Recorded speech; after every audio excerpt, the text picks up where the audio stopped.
नाज़िन कोटड़ी में सकाफ़त खाते Sindh and district press club Jam Shoro at Kotri के सहकार से association for better community development और साथ फलाही तंजीम पारा औरतुन की मच कचहरी कोठाई वही। मच कचहरी में मेहमान खास तौर वडे वज़ीर के सलाहकार सैयद बचल शाह शिरकत कई। SS न्यूज़ रिपोर्टर दीदार मल्हा मूजिब मच कचहरी में PPMPA तंजीला कमरानी सोनी पारस और फिरदौस सांगी समेत मुख्तलिफ सियासी समाजी औरत अगवाणन पिण वडे अंग में शिरकत कई।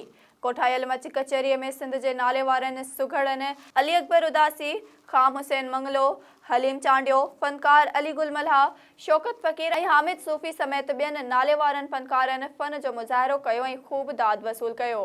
उन मौके ते वडे वज़ीर के सलाहकार सैयद बचल शाह, ऑर्गेनाइज़र सोनी पारस, फिरदौस सांगी, शहदाद बोजदार, शाहनवाज दल और बेन SS न्यूज़ से ॻाल्हाईंदे चयो त हेड़ा जेके मेड़ाक आहिनि इन्हनि जो मतिलबु हूंदो आहे गॾु थियणु ऐं association for better community development हर भेरे इहो प्रोग्राम कंदी रहंदी आहे।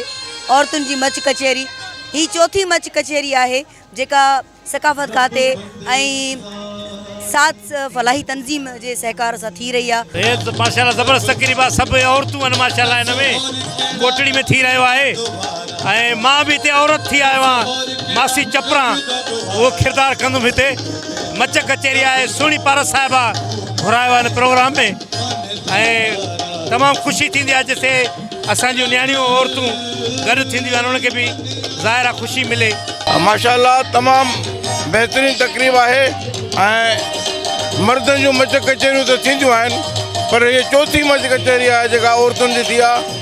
असां हिते अची करे इहो महसूसु कयो आहे त हिन मुआशिरे में जेके ग़म आहिनि, ॾुख आहिनि, जेके तकलीफ़ूं आहिनि ऐं हिन अहिड़ियुनि महफ़िलनि जे करे असांखे ख़ुशी मिले थी, असांजो तहज़ीबी रंग निखरे थो। अॼु असांजी मच कचहरी जो जेको मल्हाइण जो मक़सदु आहे, असां हर डिस्ट्रिक्ट में असां मच कचहरी मल्हाईंदा आहियूं।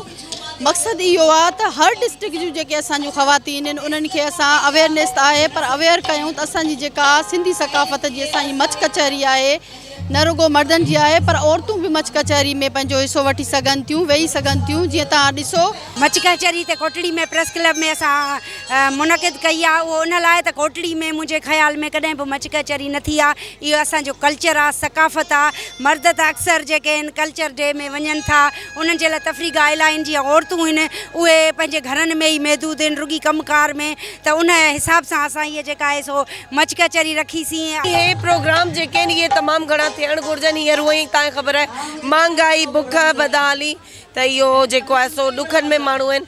अहिड़ा प्रोग्राम थियनि था। असांजा सिंधी सिंगर, असांजो मान, असांजो कल्चर, असांजी शान, इहे सभु शयूं जॾहिं गॾिजाणी थिए थी ऐं वरी असां बि टाइम कढी अचूं था ऐं पंहिंजी दोस्तुनि में विहूं था त तमामु सुठो थो लॻे। सुरमारी मां बेटी ॿुधायां उम्र गुज़ारी उम्र असां जूपन ऐं जंगनि में साण वञी सटियुनि सां पैरूं चिंजूं पटनि में काइम आहियूं क़दीमी पंहिंजनि पुराणनि पखनि में अखि न विझी कंहिं असांजे न्याणियुनि ऐं नंगनि में तो कंहिं रखी उम्र अदा इहा मेराई मन में अहिड़ा धाड़ा धनारनि में अॻु न ॾिठासीं अकबर चवे। इन प्रोग्राम में मच कचहरी जो काफ़ी ॾींहंनि खां इंतज़ारु हो छो जो हीअ मच कचहरी जेका हर साल थींदी आहे। हाणे हीअ तव्हां ॾिठो आहे लिखियलु आहे बैनर ते त चौथी मच कचहरी। सलाम था पेश कयूं लेडीज़ खे जो कुल सां मिलाए मर्दनि सां गॾु आहिनि छो जो मच कचहरी मर्दनि जूं हिन सियारे में तक़रीबन हिकु न ॿिनि मच कचहरियूं हुयूं पर लेडीज़ जो इंतज़ारु हो उहो बि पूरो थियो। इंजॉय कयूं पिया, म्यूज़िक प्रोग्राम हले पियो।